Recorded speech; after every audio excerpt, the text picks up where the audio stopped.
நம்ம சிவவாக்கியம் போறதுக்கு முன்னாடி ஒரு திருமுறை பாடலை பார்த்துக்கலாம். இது வந்து திருவதிகை வீரட்டானம் அந்த ஸ்தலத்துல திருநாவுக்கரசர் பாடிய முதல் பதிகம் இது. அப்போ சைவம்ல அவங்களுடைய அக்கா திலகவதியார் சைவத்துல இருந்தாங்க. இவரு வேற மதத்தை தழுவி போயிட்டாரு. அப்போ அவர் 62 வயது இருக்கும் பொழுது அவருக்கு தீராத வயிறு வலி, முடியவே இல்லை அவரால. அப்ப அக்கா கிட்ட வராங்க, முடியலக்கா அப்படின்னு சொல்லும் பொழுது அந்த அம்மா திட்டிட்டு, இப்போ திருவாதிகை வீரட்டானம் இறைவன் கிட்ட போய் வேண்டு அப்படின்னு சொல்றாங்க. அப்ப அவர் போய் இறைவனை பார்த்த உடனே பாடிய முதல் பதிகம் கூட்டாயினவாறு விலதகில் பல செய்தன நானறியே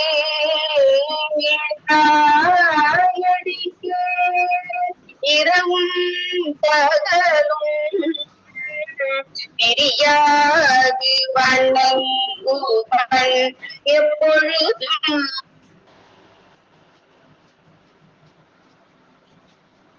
பணி அதில் வகிற்றின் அகம்படி தரோடு துடகி முடகிட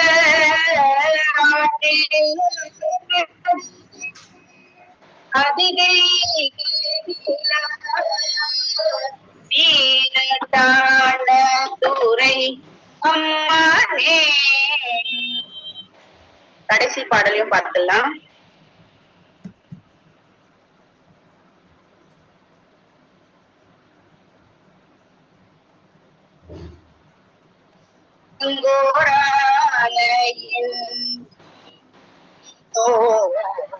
உடங்காடு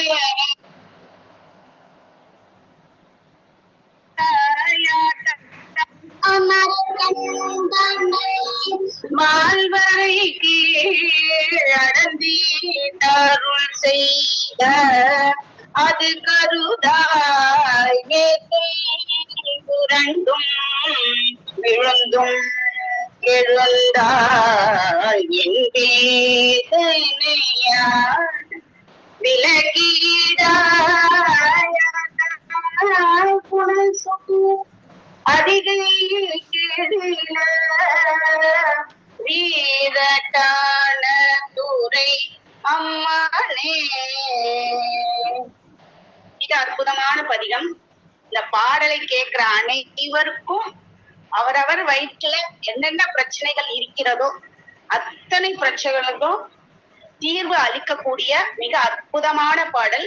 இந்த பாடல் பதிகம் முடிச்ச உடனேயே அவருக்கு வயிற்று வலி முழுவதுமா நீங்கிடுச்சு. அதுக்கப்புறம் அவர் சைவத்தையே தொழுவி நடந்தாரு. அப்புறம் அவர் இறைவனை அவருடைய மாயை கிழித்ததுனால அவர் கோயில்களுக்கெல்லாம் உழவார பணிகள் மேற்கொண்டார். எல்லா கோவிலுக்கும் போனார்னா முதல்ல கோயில சுத்தம் செய்யறதுதான் அவருடைய முதல் வேலை. அதுக்கப்புறம் தான் அவர் பதிகங்கள் எல்லாம் பாடுவாராம். மிக அற்புதமான பதிகத்தை பார்த்தோம். அடுத்து நம்ம சிவவாக்கியர் பாடல்களுக்கு போகலாம். நிறைய பாடல்கள் பார்த்துட்டோம். இந்த வாரமும் அடுத்த வாரமும் இந்த பாடல்களோடு நம்ம முடிகிறது. இடங்கள் பண்ணி சுத்தி செய்து இட்ட பீட மதிலே அடங்கல் நீரு பூசல் செய்து அருந்தவங்கள் பண்ணுவீர் ஒடுங்குகின்ற நாதனார் உத்தி ஞானம் எவ்விடம் அடங்குகின்ற எவ்விடம் அறிந்து பூசை செய்யுமே. மக்களே, நீங்கள் நல்ல இடங்களை தேடி அவற்றை சுத்தம் செய்து ஒருங்கே திருநீரு பூசி அருமையாக தவம் செய்கிறீர்கள். ஆனால் ஆன்மா உதிக்கின்ற ஞானமானது எவ்விடம், அதாவது நம்மளுடைய உடல்ல ஆன்மா எங்க உதிக்கின்றது, அந்த ஞானமானது எவ்விடத்துல இருக்குது அப்படின்னு கேட்கிறார். மீண்டும் அடங்குவது எவ்விடம், இவைகளெல்லாம் உணர்ந்து நன்றாக பூஜை செய்யுங்கள், அதாவது தியானம் செய்யுங்கள் அப்படின்னு சொல்லி சொல்றாரு. அடுத்து, புத்தகங்களை சுமந்து பொய்களை தொற்றுவீர், செத்திடம் பிறந்திடம் தெங்கன் என்ற அருகிலில் அத்தனைய சித்தனை அறிந்து நோக்க வழியில் உத்தமத்து ஆய ஜோதி உணரும் போகலாகுமே. மக்களே, நீங்கள் வெறும் ஏட்டு கல்வியை கற்று அதனால் பொய்களே பேசி பெறுகிறீர்கள். அதாவது நம்ம வெறும் பாட புத்தகத்தை மட்டுமே படிக்கிறோம் அப்படின்னு சொல்றாரு. இறந்ததும் நீங்கள் போகும் இடம், நம்ம எங்க போக போறோம், திருப்பி எங்க பிறக்க போறோம், இதெல்லாம் உன்னுடைய ஏட்டுக்கல்வியில இருக்குதா அப்படின்னு கேக்குறாரு. இறந்தும் நீங்கள் போகும் இடம், மீண்டும் பிறக்கும் இடம் எதுவென்று நீங்க அறிய மாட்டீர்கள். அவ்வாறு சிந்தித்தால் இறைவனாகிய ஜோதியை உணரும் இன்பம் உங்களுக்கு கிடைக்கும் அப்படின்னு சொல்றாரு. நெக்ஸ்ட், கருக்கலந்த காலமே கண்டிருந்த காரணா ஒரு கலந்த ஜோதியை தெரிந்து யான் அறிந்த பின் தரு கலந்த ஜோதியை தெரிந்து தூயன் அறிந்த பின் இருக்கிலேன் இறக்கிலேன் இரண்டு மட்டும் இருந்ததே. இறைவா, கருவில் என்னை கலக்கச் செய்த காரணம் நீ. என் உருவத்தில் கலந்த சுடரை நான் தெளிவாக அறிந்த பின், உடலினுள் கலந்து சுடரை நான் தெளிவாக அறிந்த பின், நான் உயிருடன் இருக்கவும் இறக்கவும் ஆகிய இரண்டும் இல்லாமல் இருக்கிறேன். அதாவது என் உருவத்தில் கலந்த சுடரை நான் தெளிவாக அறிந்த பின், நம்ம தியானத்துல அமரும் பொழுது நமக்கு நம்மளுடைய உருவம் தெரியுது. அப்புறம் உடலினுள் கலந்த சுடரை, அந்த ஜோதியை எல்லாம் தெரிந்த பிறகு நான் உயிருடன் இறக்கிறதா இரண்டுமே இல்லாமல் இருக்கிறேனே அப்படின்னு சொல்லி இறைவனை நோக்கி அவர் ஒரு பாடலை சொல்றாரு. தன்ம சிந்தையாம் அளவும் தவமறியா தன்மையார் கண்ம சிந்தை வெயிலுழன்று கருந்தமிழ் கசடரே சென்ம ஜென்ம தேடியும் தெளிவொணாத செல்வனை நன்மையாக உம்முளே நயந்து காண வேண்டுமே. மக்களே, நீங்கள் அறச்சிந்தை பெற்றிருந்தும் தவம் செய்ய தெரியாமையால் கர்மங்களால் துன்பப்பட்டு உண்மை கருத்தை அறியாமல் கசடராகி விட்டீர்கள். அதாவது தியானம் செய்வதற்கான எந்த இதையும் நம்ம தர்மமும் பண்ணல. அதாவது தர்மம் நம்ம பண்ணியிருந்தாதான் நம்மளுடைய அந்த கர்மா, அந்த துன்பத்துக்கான இதுவை நம்ம நோக்கி போக மாட்டோம். அது என்ன மாதிரி தர்மம்? தியான தர்மத்தை இங்க சொல்றாரு. நீங்க தியானங்கள்லாம் பண்ணனா உங்களுக்கு ஏற்படுகின்ற துன்பங்கள் உங்களை விட்டு விலகும். அப்போ நமக்கு என்ன கிடைக்கும்? உணர முடியாத பரம்பொருளை உங்கள் உடலுள் நல்ல முறையிலேயே நீங்கள் கற்று உணர முடியும் அப்படின்னு சொல்றாரு. இதெல்லாம் உங்களுக்கு தெரிஞ்சதுன்னா, இந்த தர்மம் எல்லாம் நீங்க பண்ணீங்கன்னா உங்களுக்குள்ள ஏற்படுகின்ற அந்த சுடரை நீங்கள் நல்லாவே காண முடியும் அப்படின்னு சொல்லி சொல்றாரு. அடுத்து, அணுவினோடு அகண்டமாய் அளவிலாத ஜோதியை உணவதாகவும் குறித்து நோக்கி முத்தியாம் மினுமென்ற விரலை எண்ணி நீலநாத மயக்கமாய் துண்டிலாத படியினால் தொடர்ந்து பூசை செய்யுமே. அணுவிற்குள் அணுவாகவும் அகண்ட வெளியாகவும் அளவிட முடியாதபடி இறைவன் ஜோதி வடிவில் விளங்குகின்றான். அணுவிற்குள் அணுவாகவும் அகண்ட வெளியாகவும் அவனை அளவிடவே முடியாது. அந்த அளவுல இறைவன் ஜோதி வடிவுல நம் உடலுக்குள்ள இருக்கிறான். அத்தகைய இறைவனை உமக்குள் நன்கு விளங்குமாறு நோக்கினால், நம்ம அதை நோக்கினால், உற்று நோக்கினால், எதுல? தியானத்துல, அதுவே வீடு பேறு ஆகும். இதை விடுத்து விரல்களை நீட்டி மினுமினு என்று மந்திரங்கள் உச்சரித்து பூஜை செய்தால் அதில் பயன் மிகுதி இல்லை அப்படின்னு சொல்றாரு. எச்சில் எச்சில் என்று நீர் இடைத்திருக்கும் ஏழைக்கால் துச்சிலெச்சில் அல்லவோ தூய காயமானதும் வைத்தல் எச்சில் தேனலா வண்டி நெச்சில் பூவலா கை கை சுடாவில் வைத்துடன் கறந்த பாலும் எச்சிலே. எல்லாமே எச்சில் சொல்றாரு. எச்சில் எச்சில் என்று வருந்தும் அறிவில் குறைபாடுடைய மனிதர்களே, மகளிர் உடம்பில் விழுந்த எச்சில் தான் உங்களுடைய தூய உடலாக மாறியது. தேனும் ஒரு பூவின் எச்சிலே நீங்கள் விரும்பி சூட்டுகின்றீர்கள். வண்டு துப்பிய எச்சில் தான். பசிபிடத்தில் நீங்கள் கறந்த பால் கூட கன்று குட்டியின் எச்சில் தான். அதாவது எல்லாமே எச்சில் அப்படின்னு சொல்லி சொல்றாரு. அடுத்து மாஸ்டர், என்னை அற்ப நேரமும் மறக்கிலாத நாதனே, ஏகனே இறைவனே, ராஜராஜனே, உன்னை அற்ப நேரமும் ஒழித்திருக்கலாகுமோ, உனது நாட்டம் எனது நாவில் உதவி செய்கிற ஈசனே. மிக சிறிது நேரம் கூட என்னை மறக்காமல் எனக்கு அருள் செய்யும் இறைவா. எவ்வளவு அன்பா சொல்றாரு. மிக சிறிந்த நேரம் கூட நான் கூட மறந்து போயிடுவேன், ஆனா இறைவா நீ என்னை மறக்கவே மாட்ட, என் மேல அன்பும் கருணையும் அப்படியே வச்சிருக்க. மிக சிறிது நேரம் கூட என்னை மறக்காமல் எனக்கு அருள் செய்யும் இறைவா, அனைவருக்கும் மேலான ஒருவனே, அரசர்களுக்கு அரசனே, உன்னை ஒரு சிறிது நேரமாகிலும் என்னால் பிரிந்திருக்க முடியுமா? உங்களுடைய அறிவு என் நாவில் இருக்க உதவி செய்வாய் இறைவா. அதையும் அவர்கிட்டேதான் கேட்கிறார். எல்லையற்று நின்ற ஜோதி ஏகமாய் எரிக்கவே வல்ல பூரண பிரகாசர் ஏக போகமாகியே நல்ல வின்பமோசாகரத்திலே அழுத்தியே நாடனாக அமிழ்ந்து நான் அழிந்து நின்ற நாள். நான் என்ற ஆணவமானது மனிதர்களை இறைவனை அடைய விடாமல் தடுக்கிறது. அந்த நான் என்னும் ஆணவம் அழிந்து நிற்கும் நாளிலே ஜோதி வடிவில் இருக்கும் இறைவன் அளிக்கும் அமுதத்தை உண்டு இன்பமாக இருக்கலாம். எப்பொழுது நமக்கு நான் என்ற ஆணவம் அழியுதோ அப்பவே ஜோதி வடிவில இருக்கும் இறைவனை நம்ம காணலாம். அப்பவே நம்மளால எல்லாமே காண முடியும், அந்த அமுதத்தையும் உண்டு மகிழ முடியும் அப்படின்னு சொல்லி சொல்றாரு.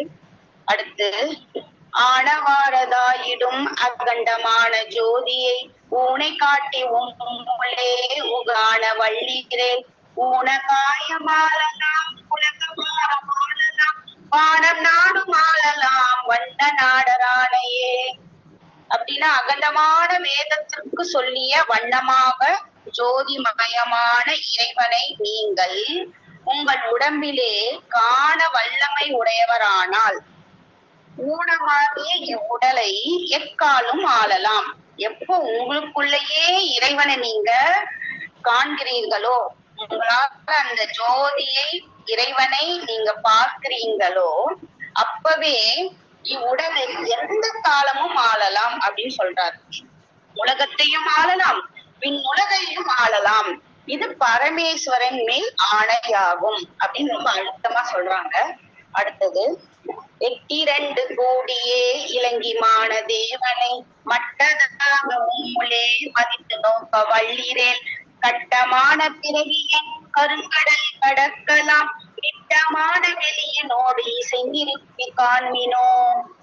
எட்டு என்னும் எண்ணிக்கையை குறிக்கும் ஆ என்னும் எழுத்தும், இரண்டு என்னும் எண்ணிக்கையை குறிக்கும் உ என்னும் எழுத்தும் கூடியே லிங்க வடிவாக அமைந்திருக்கின்ற சிவபெருமானை உங்களுக்கு உள்ளாக உள்ளபடியே நினைத்து பார்க்க வல்லமை உடையவர்களாக நீங்கள் இருந்தால் கட்டாயமாக வரும் என்று கூறப்படுகின்ற பிறவி என்னும் கருங்கடலை கடக்கலாம். வான்வெளியில் விரும்பியவாறு வெளியே செல்லலாம், அல்லது அதனோடே இருக்கலாம் அப்படின்னு சொல்றாரு. நெக்ஸ்ட், உண்மையான மந்திரம் ஒளியிலே இருந்திடும் தன்மையான மந்திரம் சமைந்த ரூபமாகியே பெண்மையான மந்திரம் விளைந்து தூரதானதே உண்மையான மந்திரம் ஆதொன்று சிவாயமே. சிவாயம் என்னும் ஒரு மந்திரம் மட்டுமே உண்மையான மந்திரம்.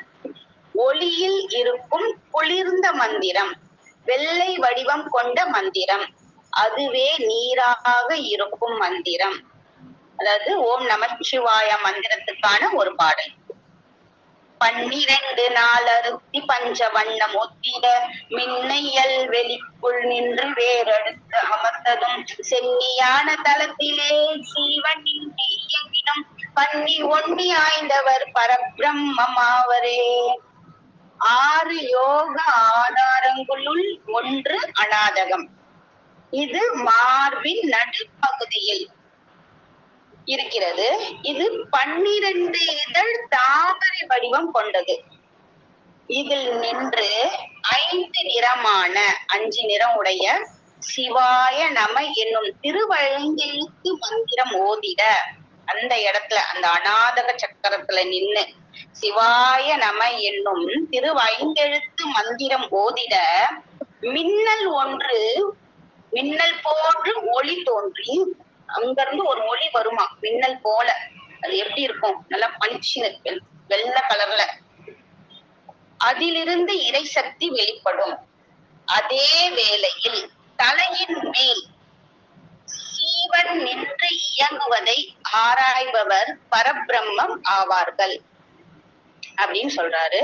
நெக்ஸ்ட், தச்சுவாயில் உச்சி மேல் 1000 தலங்களால் முச்சுடரும் மூவிரண்டு மூண்டெழுத்து தீச்சுடர் வச்சிரம் அதாகியே வளர்ந்து நின்ற தெவ்விடம் இச்சுடரும் இத்திரியமும் ஏகமானதெங்கனே. தலையின் உச்சியில் 1008 இதழ் கொண்ட சகசிரஹாரம், 1008 இதழ் கொண்ட சகசிரஹாரம் உள்ளது. அதில் 3 மண்டலங்களில் இருக்கும் மூலாதாரம், சுவாதிஷ்டானம், மணிபூரகம், அநாதகம், விசுத்தி, ஆக்னேயம் என்னும் 6 ஆதாரங்களில் இருந்தும் தோன்றும் தீச்சுடர் ஒளி தூணாக வளர்ந்து நிற்கும். இந்த சுடரும் இந்திரியங்களும் ஒன்றாகவே இருக்கும். Next master. அண்ணலார் அனாதியாய் அனாதி முன் அனாதியாய் பெண்ணுமானம் ஒன்றலோ பிறப்பதற்கு முன்பெல்லாம் கண்ணிலானில் சுக்கிலம் கருகி தொடுத்தி நின்ற பின் மண்ணுலோரும் விண்ணுலோரும் வந்தவாறதெங்கனே. அனைவருக்கும் தலைவராக இருக்கும் இறைவன் அனாதியாக உள்ளவர். பிறப்பதற்கு முன் பெண்ணும் ஆணும் ஒன்றாகவே இருந்தன. கருதும் போது விந்து கூட இறைவனுடைய கருத்தாய் பறந்து வந்தது. அதனால்தான் தேவர்களும் மானிடரும் தோன்றினர். Next master. எத்திசைக்கும் எவ்வுயிர்க்கும் எங்களப்பன் எம்பிரான் முத்தியான விந்துலே முளைத்தெழுந்த எஞ்சுடர் சித்தினில் தெளிந்த போது தேவர் கோயில் சேர்ந்தனர் அத்தனால் கண்ட போது அடங்கியாடல் உற்றதே. எல்லா திசைகளிலும் இருக்கும் எல்லா உயிர்களும் எங்கள் அப்பனும் எங்கள் தலைவனுமாகி முக்தி தரும் அந்த சுடராக திரும்ப இறைவனிடம் இருந்து தோன்றியனவே ஆகும். அதாவது நான் திரும்ப படிக்கிறேன். எல்லா திசைகளிலும் இருக்கும் எல்லா உயிர்களும் எங்கள் அப்பனும் எங்கள் தலைவனும் ஆகிய முக்தி தரும் அந்த சுடராக திரும்ப இறைவனிடம் இருந்து தோன்றியனவே ஆகும். இப்படி அனைத்தையும் படைக்கும் சித்தியில் தெளிந்த போதுதான் அந்த இறைவன் தேவர்கள் வணங்கும் கோயிலை அடைந்தான். இறைவனுடைய திருவிளையாடலால் தோற்றமும் முடிவும் உலகிற்கு உண்டாயின. வல்லவாசல் 9 மறுத்தடைத்த வாசலும் சொல்லும் வாசல் ஓர் 5 சொல்லி விம்மி நின்றதும் நல்ல வாசலை திறந்து ஞான வாசல் ஊடு போய் எல்லை வாசல் கண்ட பின் இனி பிறப்பதில்லையே. பல்வேறு வாசல்களையும் அடைத்து மூலாதாரமாகிய நல்ல வாசலை திறந்து ஞான வாசலாகிய சுழுமுனி நாடி வாசல் வழியாக அதன் உள்ளே சென்று எல்லையாகிய கபால உச்சி வாசலை கண்டால் அதன் பிறகு பிறப்பு என்பதே இல்லை அப்படின்னு தெளிவா சொல்லிட்டாரு. நெக்ஸ்ட், ஆதியானதொன்றுமே அநேக ரூபமாய மாயையாய் வேத பேதமாய் எழுத்து சர்வ ஜீவனான பின் ஆதியோடு கூடி மீண்டெழுத்து ஜன்மமான பின் ஜோதியான ஞானிரும் சத்தமாயிருப்பரே. இறைவன் ஒருவனே, அவனே பல்வேறு வடிவங்களாய் திகழ்கிறான். அனைத்து உயிர்களிலும் அவனே ஆன்மாவாகவும் இருக்கின்றான். அந்த உயிர்கள் இறைவனுடன் ஐக்கியமாகி பல பிறப்புகள் எடுத்து முடித்த பின் ஜோதியாகிய ஞானிகள் மந்திர வடிவிலும் இருப்பர். நெக்ஸ்ட் மாஸ்டர், தூர தூர தூரமும் தொடர்ந்தெழுந்த தூரமும் பாரபாரம் என்றுமே பறித்திருந்த பாவிகால் நேர நேர நேரமும் நினைத்திருக்க வள்ளிரே தூர தூர தூரமும் தொடர்ந்து கூடலாகுமே. மிகவும் தொலைவில் இறைவன் இருக்கிறான் என்றும் அவரை காண்பது கடினம் என்றும் பேசும் பாவிகளே, உங்கள் எதிரிலேயே அவர் இருப்பதாக பாவனையோடு நினைத்திருக்க முடியும் என்றால் தூரம் என்று கருதும் உங்களால் அவரை தொடர்ந்து கூட முடியும் அப்படின்னு சொல்றாரு. நெக்ஸ்ட், குண்டலங்கள் பூண்டு நீர் குளங்கள் தோறும் மூழ்கிறீர் அண்டுலங்கள் போல நீர் மனதினான் சருக்கிலே மண்டை எய்து கையறை மணந்திருந்த வள்ளிரே பண்டையால் அயன் தொழ பணிந்து வாழலாகுமே. உலகில் சிலர் காதில் குண்டலங்களை அணிந்து ஆச்சாரியர்கள் என்ற பெயரில் பல்வேறு புண்ணிய தீர்த்தங்களில் மூழ்குகின்றனர். ஆனால் தவளை போல மனதின் குற்றங்களை மட்டும் போக்கிக் கொள்ள மாட்டார்கள். மண்டை எய்ந்து கையராகிய சிவபெருமானை மனதில் வழிபடுவோர் திருமாலும் பிரம்மனும் தொழுமாறு சீரும் சிறப்புடன் இவ்வுலகில் வாழ்வார்கள். கூடு கட்டி முட்டையிட்டு கொண்டிருந்தவாறு போல் ஆடிரண்டு கண்டை ஈந்து அம்பலத்துள் ஆடுதே மாடு கொண்டு வெல்லும் பசுக்களே வீடு கண்டு கொண்ட பின்பு வெட்ட வெளியும் காணுமே. பறவைகள் ஒன்று கூடி பறவைகள் ஒன்று கூடு சாரி மாஸ்டர்ஸ் சாரி